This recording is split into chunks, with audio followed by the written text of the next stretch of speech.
Salut YouTube, on se retrouve aujourd'hui pour une nouvelle vidéo qui va être une présentation d'une pile à lire de challenge.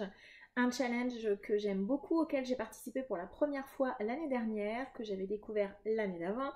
Et il s'agit du challenge proposé par Eva de la chaîne Perfect Books, l'été lisons l'Asie. Je vous mettrai en barre d'informations la chaîne d'Eva ainsi que la vidéo qui présente le challenge, mais également le groupe Facebook qui est associé au challenge qui permet donc d'échanger autour de nos lectures. Donc Eva nous propose 30 consignes réparties dans 3 menus, un menu facile, un menu moyen, un menu difficile, avec 10 items par menu. L'objectif est donc de lire un maximum de titres de pays d'origine asiatique, donc l'Asie au sens très large. On va aller du Japon jusqu'à une grosse partie de l'URSS, de la Russie, pardon, et je crois qu'on va jusqu'au Moyen-Orient, si je ne me trompe pas. Ce challenge débute le 1er juin et ira jusqu'au 30 septembre. Moi, l'année dernière, je m'étais arrêtée fin août, je crois, parce qu'il est vrai qu'à titre perso, j'ai un petit peu de mal avec les challenges qui sont très longs. Donc 4 mois, juin, juillet, août, oui c'est ça, 4 mois, j'ai failli bugger. Pour moi, c'est un petit peu long, donc voilà. Petit disclaimer comme d'habitude, vous savez quelle passion j'ai pour les challenges à consigne, ceux dans lesquels on me demande de mettre des livres dans des catégories, j'adore faire ça. Donc j'ai pris grand plaisir à constituer cette pile à lire. Je n'ai pas pour objectif de lire la totalité de ces livres, il y en a certains que je suis certaine de lire, d'autres un petit peu moins. Mon objectif, il est aussi par cette vidéo de vous présenter le panel de littérature qu'on peut découvrir proposé par les auteurs asiatiques. Sachant que moi, vous allez le constater, on est majoritairement sur des auteurs d'origine japonaise. On a un petit peu de chinois, un petit peu de coréen et un ou deux autres auteurs d'autres pays. Mais voilà, majoritairement, avec moi, vous allez rester au Japon.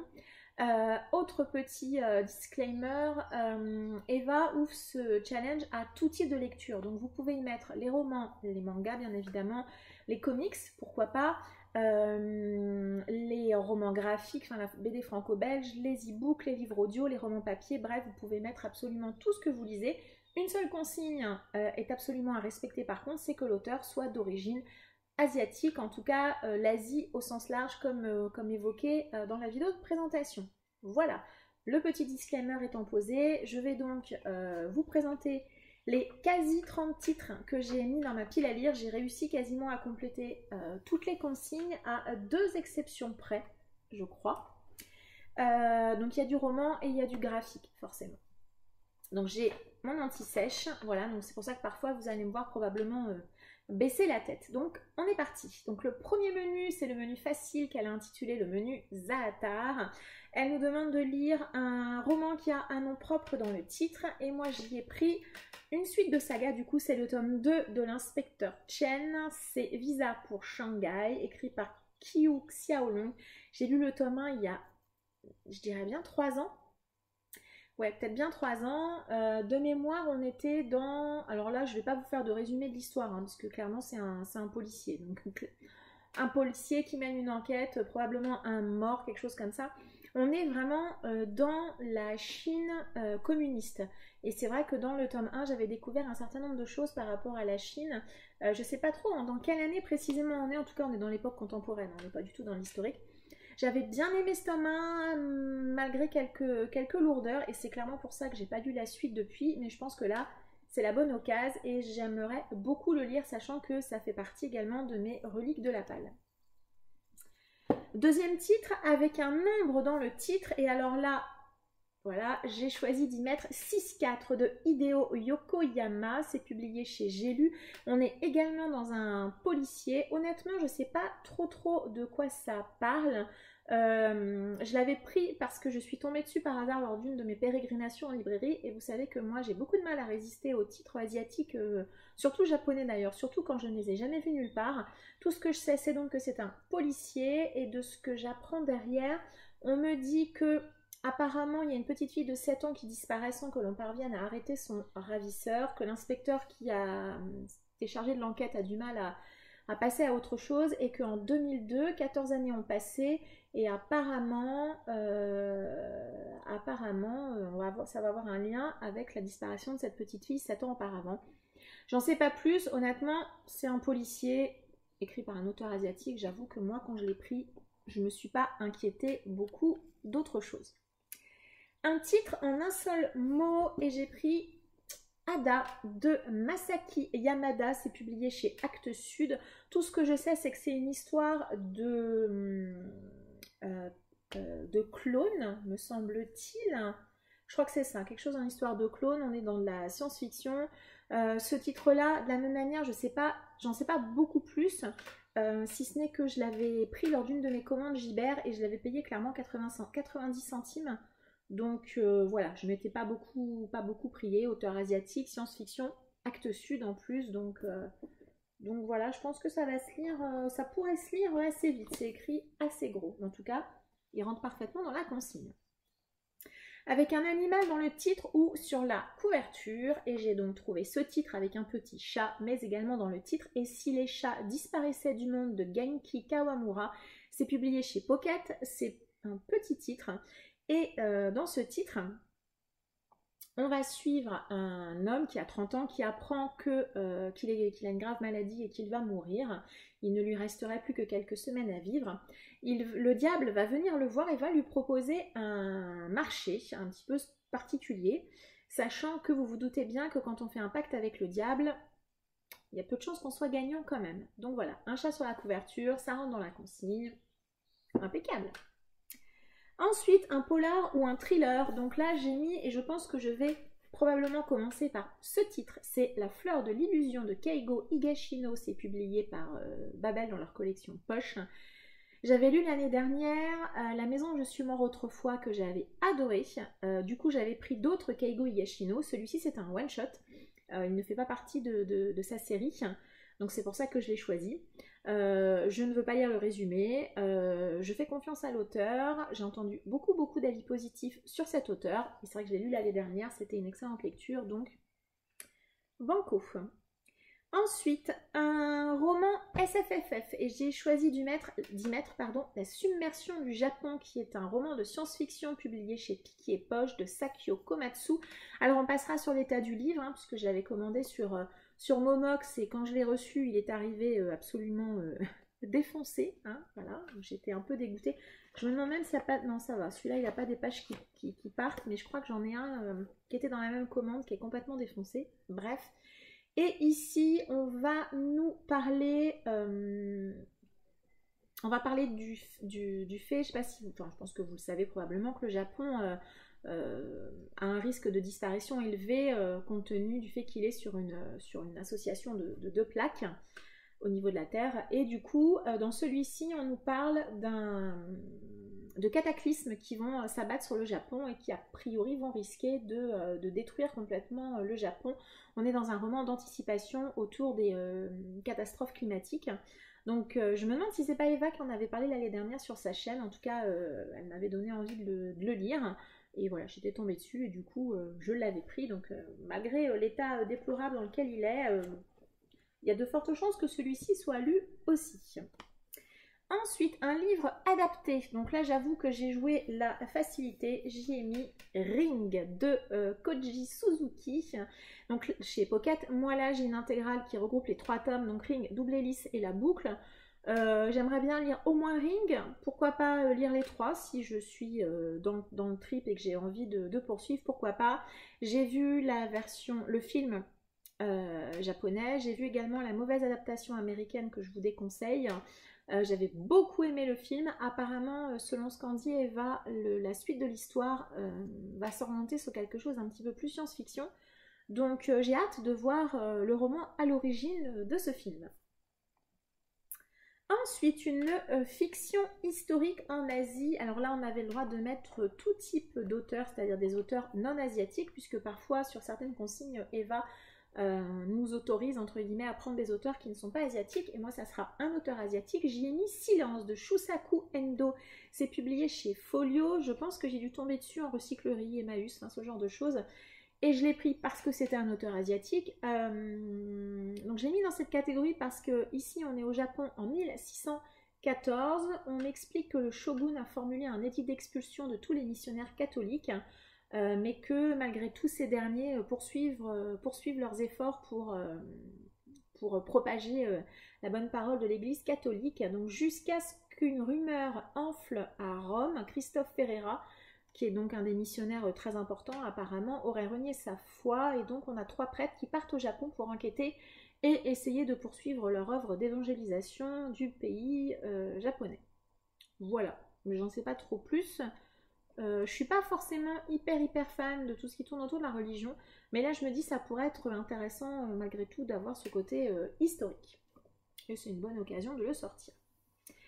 Ensuite, toujours dans le même menu, catégorie de romans sur la famille. Et moi, j'y ai mis L'enfant d'Hiroshima de Isoko et Ichiro Atano. C'est publié dans une vieille version de chez Folio Junior. Celui-là, je suis certaine, je l'avais trouvé en recyclerie. Certaine. Donc là, je l'ai mis parce qu'en fait, c'est une correspondance entre une maman et son fils.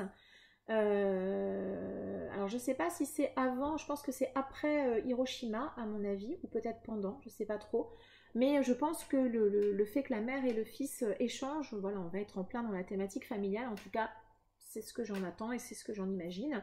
On verra bien, j'ai vu que c'était pas incroyable, il y a des petites illustrations tout au long du texte. Mais voilà, j'étais contente de le trouver, et puis ça reste un roman, j'aurais peut-être pu le mettre aussi en historique à mon avis, hein, parce que c'est vraiment une correspondance entre une mère et son fils.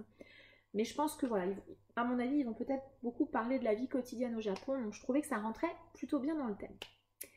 Ensuite, dernière dans la thématique facile, quelque chose de typiquement asiatique sur la couverture, et je suis très contente d'avoir réussi à le caser. Il s'agit de Last Memory de Yukito Ayatsuji, c'est publié chez Pika Roman. Vous l'avez vu il n'y a pas longtemps. Alors moi, l'objet que je considère typiquement asiatique, je pense qu'il l'est, hein. C'est le masque que vous avez là, qui représente un renard, je pense, et je pense que c'est un masque qui est associé au théâtre No, au théâtre Kabuki. Voilà, donc typiquement asiatique, on est bien d'accord. Ici, alors vous l'avez vu il n'y a pas longtemps en book haul, c'est donc un roman écrit par l'auteur qui a créé le manga et le roman Another. C'est un manga horrifique. Ce roman, j'en attends également quelque chose d'un petit peu horrifique, en tout cas suspense un peu angoissant, on va dire. Donc j'espère que ça va me plaire, sachant que Another, je n'ai pas lu le roman, mais j'avais vu l'animé que j'avais beaucoup aimé, que j'avais trouvé bien creepy. Donc j'espère que c'est ce que je vais retrouver ici. C'était donc les 10 romans qui rentraient dans la catégorie facile. Vous voyez que j'ai réussi là à compléter toutes les catégories. On poursuit avec le menu moyen, le menu curry, des catégories un tout petit peu plus compliquées. La première thématique, s'il s'agit de lire un auteur coréen, et celui-là aussi je suis certaine de le lire, c'est Bonne nuit maman de Seo Mi-ae, publié au livre de poche. Vous l'avez vu il n'y a pas longtemps en book haul. Pareil, je ne vais pas forcément lire le résumé, on est dans un policier, je sais que Eva a beaucoup aimé, si c'est pas adoré ce titre, j'en ai vu beaucoup de retours positifs, donc j'espère également faire partie de ceux qui vont aimer ce roman. Une catégorie que je n'ai pas remplie, c'est auteurs du Moyen-Orient. Vous avez vu que moi dans ce challenge, c'est vrai que je lis beaucoup d'auteurs plutôt japonais. J'ai fait quelques recherches, si jamais j'ai l'occasion de tomber sur un titre qui m'intéresse d'un auteur du Moyen-Orient, je le prendrai et je le mettrai, je le lirai. Sinon, voilà, il y a des chances que cette catégorie ne soit pas complétée pour moi. Catégorie suivante, sur une guerre, une mafia ou une dictature. Donc tous les auteurs sont autorisés, pas seulement les auteurs asiatiques. Et moi, j'y ai mis le dernier des Yakuza de Jack Adelstein, publié chez Point. A priori, on est dans un roman plus ou moins autobiographique où Jack Adelstein rencontre Makoto Saigo, qui va donc lui raconter sa vie de Yakuza. Voilà, donc je pense que au niveau de la mafia, on est plutôt pas mal. J'aime vraiment beaucoup le travail éditorial qu'ils ont fait. Donc sur les titres de Jack Adelstein, on a ce titre-là et il y en a un autre également qui est un peu visuellement dans le même trip, on va dire. Ça fait très tatouage. Tatouage, alors si vous connaissez un peu l'univers des Yakuza, ça ressemble quand même beaucoup aux tatouages qu'ils se font sur le corps. Vraiment, voilà, j'aime beaucoup le travail éditorial qu'il y a autour de cette édition. Ensuite, se passe en Asie, mais l'auteur n'est pas asiatique. Alors là, j'y ai mis un roman, je ne sais pas si vous connaissez, il s'agit de Réplique de Marie-Christine Collard. C'est publié dans la maison d'édition Noir au Blanc, que je ne connais pas. Ici, alors je ne sais pas trop, enfin si, j'en avais entendu parler et le pitch m'intéressait plutôt bien. Donc ici, on va suivre un jeune homme qui s'appelle Vincent, qui travaille au lycée français de Tokyo. Et apparemment, il va rencontrer une demoiselle qui s'appelle Nina, une élève surdouée avec qui il va avoir une relation. Alors, est-ce que ça va être une relation d'amour ou autre? Je ne sais pas. Mais ce titre m'intéressait plutôt bien. J'ai vu les avis assez positifs sur ce roman. Et on optimise bien les pages dans cette maison d'édition, c'est pas très aéré, mais bon, pourquoi pas. J'avoue que ce titre m'intrigue assez, et il y a des chances que je suis là aussi, il y a de fortes chances que je le lise. Et puis j'aime également beaucoup la couverture, c'est un détail. Ensuite, Eva nous a mis lire un graphique, et donc moi j'y ai mis un one-shot de ces titres que vous voyez, que vous avez vu régulièrement sur ma chaîne. Il s'agit de Celui qui hantait les ténèbres dans la collection Les chefs-d'œuvre de Lovecraft édité chez Kiyun de Gutanabe, qui donc illustre une des nouvelles de Lovecraft. Voilà, vous les avez vus quand même beaucoup sur ma chaîne. Je ne vais pas épiloguer plus. Voilà, le style de dessin de Gutanabe, il est absolument dingue. L'association Gutanabe Lovecraft, elle marche à tous les coups avec moi. Je trouve que c'est vraiment une belle réussite. L'objet éditorial, l'objet proposé par la maison d'édition, il est superbe. Ce verre est très joli. J'étais pas très fan au démarrage quand j'avais vu les photos sur le net, mais finalement je le trouve très joli. J'aime beaucoup cette collection. Vous les voyez pas, mais ils sont là juste à côté. Donc celui-là, je le lirai, et je suis ravie d'avoir trouvé une catégorie où le glisser. Ensuite, elle a mis lire un young adulte, et donc moi j'y ai mis The Empire of Corpses de Projectito et To Enjo, toujours chez Pika Roman. Alors, de Projectito, j'ai lu il n'y a pas longtemps un roman que je n'ai pas du tout aimé, donc j'espère que celui-ci va me réconcilier avec l'auteur. On est dans quelque chose d'un petit peu steampunk. C'est une uchronie apparemment où la révolution industrielle s'est poursuivie apparemment, ne s'est pas arrêtée. Donc voilà, j'aimerais pouvoir le sortir. Celui-là, je suis pas certaine, mais j'aimerais assez pouvoir le sortir, savoir si définitivement je n'accroche pas à la plume de l'auteur. Mais le steampunk me branche bien. Je suis ravie d'avoir pu le caser. Ensuite, un roman qui va parler d'un sujet tabou, et moi j'y ai mis Et puis après de Kazumiko Murakami. C'est publié chez Actes Sud, un tout petit roman qui va nous parler des conséquences de la catastrophe nucléaire de Fukushima. Je ne sais pas si vous savez, mais les Japonais ont un petit peu tendance à mettre sous le tapis toutes les conséquences de cette catastrophe, à faire comme si ça n'avait jamais existé ou qu'ils avaient tout solutionné, ce qui n'est pas le cas. Donc voilà, c'est pour ça que je l'ai mis dans la catégorie sujet tabou. Roman tout court, je pense qu'en une après-midi, peut-être même en une heure, oui, il fait 97 pages. Donc celui-là aussi, il y a de grandes chances qu'il soit lu, et j'ai bien envie, j'ai hâte de voir ce dont l'auteur va nous parler, des conséquences de cette catastrophe. Une romance, et j'y ai mis Parasite amoureux de Sugaru Miyake, publié chez Delcourt Tonkam dans leur collection Moonlight Novel. Ici, c'est tout simplement une histoire d'amour entre un jeune chômeur et une lycéenne qui ne va plus en cours. Voilà, donc je ne sais pas trop, est-ce que ça va être autour de la romance ou est-ce que ça va être une autre thématique, je ne sais pas. En tout cas, il y a une romance. J'ai déjà lu plusieurs romans de la collection Pika Roman. Certains ont été des bonnes lectures, d'autres des déceptions. Donc écoutez, on verra bien. J'espère que celle-ci sera dans la catégorie bonne lecture. Comme je vous le disais tout à l'heure, on est sur un challenge qui parle de l'Asie au sens large. Donc elle nous demande de lire un auteur russe. Et donc moi j'ai mis un titre que vous avez vu il n'y a pas longtemps et que je n'ai pas lu. C'est donc Futur de Dmitri Glukovsky, publié au livre de poche. Voilà, c'est un pavé, mais bon, je me dis, il y a les vacances là qui vont arriver, donc peut-être que j'aurai envie de me plonger dans quelque chose d'un petit peu plus long que les romans classiques que je lis. J'ai pas particulièrement peur des pavés à titre personnel, il faut juste que j'ai envie et le temps de me plonger dans quelque chose d'un petit peu plus long. Je sais, forcément, sur quelque chose qui fait 900 pages, il va vous falloir un petit peu de temps pour rentrer dans l'histoire, pour être immergé.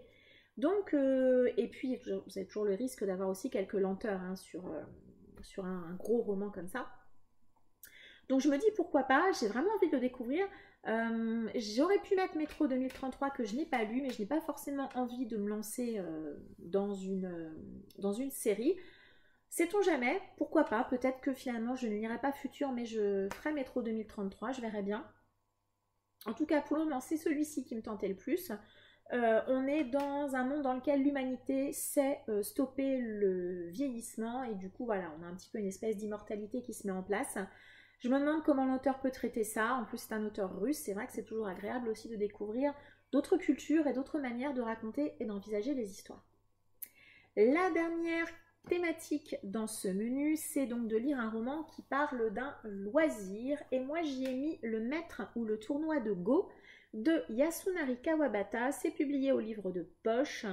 Bon, je pense que là, clairement, j'ai pas forcément besoin d'expliquer beaucoup. On va suivre un maître de Go, tout simplement. Vous n'êtes pas sans savoir, si vous me suivez sur la chaîne, que l'un de mes animés préférés, c'est Hikaru no Go, qui donc traite également du Go. Je suis vraiment super contente de l'avoir trouvé, ce roman. Je pense que c'était aussi... Non, je sais plus si c'était dans une commande ou lors d'une de mes pérégrinations chez Emmaüs. Mais en tout cas, j'étais ravie de l'avoir trouvé. Je vous le montrais rapidement. C'est un tout petit livre aussi. Vous avez vu que j'ai réussi à glisser quand même pas mal de petits livres. Alors, la seule chose qui m'inquiète un peu dans ce titre, c'est ça. Voilà. C'est qu'on a apparemment des explications autour du jeu de Go. Alors j'espère que ce sont simplement des illustrations, qu'il n'y a pas besoin vraiment de comprendre plus que ça. Je vous cache pas qu'il y a des années j'ai essayé de jouer, enfin il y a des années, non, quand j'étais petite, on a essayé de m'apprendre à jouer aux échecs, c'était pas une franche réussite. Le Go, je suis pas certaine non plus d'être très très douée pour ce jeu, mais en tout cas c'est un loisir qui rentrait pile poil dans cette catégorie. J'ai donc, vous avez vu, réussi à compléter 9 thématiques. Je suis bien fière de moi dans le menu moyen. On va passer au menu difficile que Eva a intitulé le menu Wasabi. Premier item, elle nous demande de lire un recueil, donc un recueil de nouvelles, un recueil de poésie ou autre, enfin un recueil. Moi j'ai pris l'option recueil de nouvelles avec Un amour inhumain de Edogawa Rampo, c'est publié chez 10-18. C'est également un petit roman, je crois qu'il y a 3 textes. Je crois que c'est ça, je crois que c'est trois nouvelles donc de cet auteur qui est un auteur ultra classique et ultra connu de la littérature japonaise. J'ai lu l'année dernière un roman que j'avais bien aimé, donc je suis contente. Je sais que quand j'avais vu que ce titre sortait, je me suis précipitée pour le prendre. Je suis ravie d'avoir trouvé où le caser dans ce challenge. Non, j'ai dit des bêtises, il n'y en a pas 3, il y en a 6, c'est écrit derrière. Donc on a 6 nouvelles qui ont été publiées entre 1926 et 1955. Voilà, donc je pense que ça va se lire assez bien et assez facilement. Deuxième item, un auteur indien. Donc, alors je vais vous montrer un roman, mais je ne sais pas si c'est celui-ci que je lirai, puisque j'ai trouvé une trilogie de fantasy écrite par un auteur indien et publiée en France il y a quelques années. Donc j'espère les recevoir à temps, pourquoi pas pour les lire dans le cadre de ce challenge. Mais j'avais quand même un autre titre qui à la base était celui que j'avais prévu pour cette catégorie. C'est donc L'été de Chandigarh au livre de poche de Tarun J. Teshpal. Excusez-moi si j'écorche complètement le nom. Donc c'est bien, hein, c'est que merci EasyCash avec leurs formidables étiquettes. Donc vous voyez hein, que je l'ai eu chez EasyCash à 1,99. J'étais super contente de le trouver. C'est donc un roman historique qui se passe dans l'Inde du Nord à la fin des années 90. On va suivre un couple qui vont découvrir 64 carnets d'une américaine apparemment. Des carnets qu'ils retrouvent à l'intérieur de leur maison. En tout cas de la maison qu'ils viennent de se procurer, ou en tout cas la maison où ils sont en location, je ne sais pas, en tout cas la maison dans laquelle ils vivent. Voilà, je me demande bien, j'aime assez hein, moi les histoires de famille, les secrets, tout ça, donc pourquoi pas. C'est également un petit pavé, on verra si je le lis ou pas. Troisième item un petit peu difficile, il fallait choisir un roman qui parle de la Mongolie.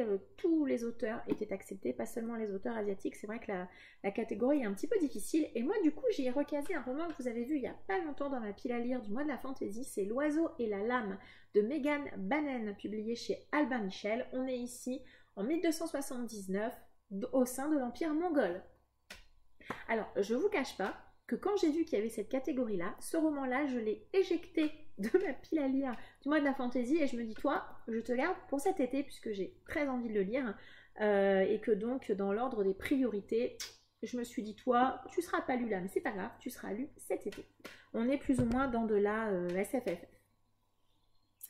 Nouvel item sur un métier spécifique en Asie. De la même manière, tous les auteurs étaient acceptés. Et moi, j'ai choisi un roman qui parle des geishas. Donc, je vais lire Ma vie de geisha de Mineko Iwasaki avec Randy Brown. Et si j'ai bien compris, c'est une espèce de biographie, voilà, de cette femme qui a été apparemment une des dernières geishas.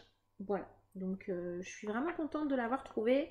Il y a également plusieurs photos de Mineko Iwasaki qui sont au milieu du roman. Donc, celui-là aussi, j'aimerais beaucoup le lire. J'en sais finalement assez peu sur les geishas. Donc, celui-là me tente également beaucoup. Ensuite, un roman humoristique ou satirique. Et moi, je n'ai pas mis un roman. J'ai mis un graphique. J'en ai même mis 2.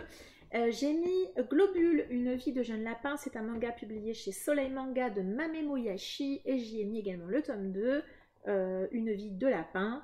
Vous savez que chez les lecteurs, souvent vous avez la team chat ou la team chien. Nous, chez moi, on n'est pas team ni chat ni chien, on est team lapin. Et du coup, j'avais trouvé ces deux petits mangas qui sont publiés. Est-ce que je l'ai dit chez Oui, je crois que je l'ai dit chez Soleil Manga. Qui vont parler des lapins et voilà, je pense que ça va être mignon, rigolo. Voilà, j'avais commencé à le feuilleter, j'ai lu un petit peu quelques planches puisqu'on est en mode Kodomo. Hein. Voilà, vous avez une thématique, une petite histoire sur une colonne. Je pense que je vais retrouver plein d'habitudes de mon petit lapin, ça va être très mignon, très rigolo. Voilà, je pense que ça passe nickel. Une non-fiction. Alors moi, c'est vrai que je suis absolument pas fan des non-fictions. En roman, j'en ai peu, voire pas du tout. Et je suis tombée sur un titre, je savais qu'il allait ressortir. Et je l'ai trouvé dans mon Cultura. Donc du coup, j'étais très très contente de le prendre. Il s'agit d'un manga qui s'intitule Dans la prison de Kazuichi Hanawa. C'est publié chez le Lézard Noir. Alors si vous ne connaissez pas cette maison d'édition, déjà je vous invite fortement à aller jeter un œil à leur catalogue si vous cherchez des titres un petit peu différents et atypiques de ce que vous pouvez voir dans le manga plus courant, on va dire, hein, voilà. Et ici, pourquoi je l'ai mis dans le cas de la non-fiction? Parce qu'ici on va suivre l'histoire de Kazuichi Hanawa dans une prison. Il a été emprisonné pendant 3 ans dans l'île d'Hokkaido. Il a été emprisonné à partir de 1994 pour détention illégale d'armes à feu. Et donc dans ce manga, il va nous parler de ces 3 années de prison. C'est un manga qui n'était plus édité et le Lézard Noir voilà, l'a réédité là tout récemment. Je suis ravie de l'avoir trouvé et voilà, clairement il sera lu aussi puisque c'est un manga, ça se lit vite. Et puis le style graphique me plaît beaucoup. Vous savez que moi j'aime beaucoup les titres avec beaucoup de trame. Et je pense que ça va être très instructif et probablement aussi un petit peu douloureux. Voilà, donc si jamais vous cherchez une non-fiction hors roman dans la prison, je pense que vous pouvez y aller. Pardon, je viens de vous faire bouger. Une catégorie que je n'ai pas remplie, c'est un livre féministe écrit par un auteur asiatique. C'est vrai que je me rends compte que j'ai peu de titres qui abordent cette thématique. C'est une erreur. Voilà, je pense que ça serait bien que j'en ai davantage. Mais en tout cas, pour ce challenge, je n'ai pas de roman ni de manga à pouvoir y glisser. Avant-dernière, presque thématique difficile, un survival game. J'avoue que j'ai joué la facilité, j'y ai mis le manga Battle Royale de Koshun Takami et Masayuki Taguchi. C'est publié chez Soleil. L'année dernière, dans le cadre du challenge, j'avais réussi à lire le roman de Battle Royale que j'avais beaucoup aimé. J'ai vu les 2 films, je crois. Forcément, ma préférence va au premier, mais j'aime beaucoup. Alors, ça paraît un peu bizarre de dire qu'on aime beaucoup l'univers de Battle Royale. En tout cas, moi, c'est mon cas. J'ai 6 tomes sur 8 dans ma bibliothèque. Donc, ce sont des doubles tomes de cette réédition publiée chez Soleil il y a peu de temps. Je sais pas si je lirai les 8, si j'en lirai la moitié. Je sais pas du tout. Mais voilà, je sais qu'en termes de survival game, ça reste quand même un ultra classique. Voilà, un petit peu, j'irai pas trop loin, parce que j'ai pas envie de vous spoiler non plus. Voilà, je pense que ça tombait sous le sens hein, de lire Battle Royale. Là pour le coup, avant-dernière thématique, donc un roman qui évoque la nourriture. Et alors là j'ai vraiment eu beaucoup de chance, je suis tombée quasiment la semaine qui précédait les consignes dans ce non pas chez Gibert, n'importe quoi, dans mon Emmaüs. Donc c'est Vie et passion d'un gastronome chinois de Lu Wenfu, c'est publié chez Piquier Poche. Là, voilà, j'ai regardé vite fait. Tout simplement, on va suivre un homme qui va nous aborder la nourriture chinoise sur les 40 dernières années. Voilà, on verra bien. J'espère que ça ne sera pas trop rébarbatif. Mais voilà, c'est assez court, hein, donc je pense que ça va être sympa. Je trouve la couverture très jolie avec ces carottes un peu crayon de couleur. Voilà. J'ai pas grand-chose à en dire. Apparemment, on a l'air de parler de nourriture, hein, donc ça passe. Un mot évoquant la plage, l'été ou la chaleur. Donc c'était une thématique pour laquelle je n'avais pas de titre jusqu'à ce que je vois que sur Facebook, sur le groupe, Eva a listé toutes les consignes et du coup on a tous les gens qui sont sur le groupe ont donc indiqué plein de titres pour donner des suggestions à tout le monde. Et je me suis souvenu que j'avais cette trilogie, que je l'ai déjà lu d'ailleurs, dans ma mangatech, mais ça sera l'occasion de la relire. C'est donc Sous un rayon de soleil de Tsukasa Ojo, c'est publié chez Kiyun. Donc c'est une trilogie, je sais que je l'ai déjà lu, que j'avais beaucoup aimé. J'aime beaucoup Tsukasa Ojo. Alors si le style de dessin vous dit quelque chose, c'est normal, c'est le papa de Nicky Larson et Cat Size, hein, pour les un petit peu plus anciens. Je l'ai déjà lu, j'avais beaucoup aimé. Je trouve que le talent de ce mangaka en termes de dessin est absolument incroyable. Voilà, je le feuillette et je me rappelle vraiment voilà, un certain nombre d'éléments. Je le relirai parce que j'en garde un très bon souvenir et que ça sera l'occasion d'une petite remise en avant autour de cette très sympathique petite trilogie. Je vous montre, donc ça c'est le tome 3. Quel coup hein. Et le tome 2, alors là pour le coup ça fait vraiment estival, vacances, voilà. En tout cas c'est ce que moi ça m'évoque. Et ça rentre dans la consigne. Et vous vous dites c'est bon, elle a fini, elle nous a montré tous ses titres. Eh bien pas tout à fait, puisque Eva a mis une catégorie Joker, c'est-à-dire que si jamais vous avez une thématique que vous n'arrivez pas à compléter ou que vous ne souhaitez pas compléter pour diverses raisons, vous avez la possibilité d'utiliser un titre Joker que vous allez mettre dans n'importe quelle catégorie. Et moi, il y a un titre que je me suis procuré récemment et que je n'avais pas pu mettre dans une des catégories. Et donc, je me suis dit, eh bien, je le mets dans la catégorie Joker. Il s'agit de La Tombe des Lucioles de Nosaka Akiyuki chez Piquier dans leur collection Poche. Ici, en fait, il y a deux nouvelles. Hein. Il y a La Tombe des Lucioles, qui est donc la nouvelle qui a inspiré le film d'animation Le Tombeau des Lucioles, et également une nouvelle qui s'intitule Les algues d'Amérique. Voilà, je vous cache pas que moi j'ai acheté ce petit titre principalement pour La Tombe des Lucioles, mais je découvrirai l'autre nouvelle avec grand plaisir. Voilà, je sais que c'est un texte qui a priori ne sera pas très joyeux, mais j'aime énormément le film d'animation. C'est pas le genre de film que vous vous dites tiens si on se le regardait à nouveau, je l'ai vu une fois, est-ce que je le visionnerai un jour une deuxième fois, je ne suis pas certaine tellement j'en avais été bouleversée, mais en tout cas j'ai vraiment envie de découvrir la nouvelle qui est à l'origine de ce j'allais dire merveilleux film, de ce formidable film plutôt que merveilleux. Voilà. Et bien ça y est, j'ai terminé. Alors je suis allée peut-être un petit peu vite sur certains titres. J'avais pas non plus envie que la vidéo dure très longtemps parce que je vous ai présenté beaucoup de titres très différents. Si vous participez au challenge, n'hésitez pas à me dire en commentaire. Si vous avez lu certains de ces titres, n'hésitez pas également à me l'indiquer et à me donner votre avis. Hein. Peut-être que ça m'incitera à le sortir plus rapidement que d'autres. J'espère vous avoir fait découvrir plein de titres. J'espère également vous avoir fait passer un agréable moment. Je vous souhaite une agréable journée et je vous dis à bientôt.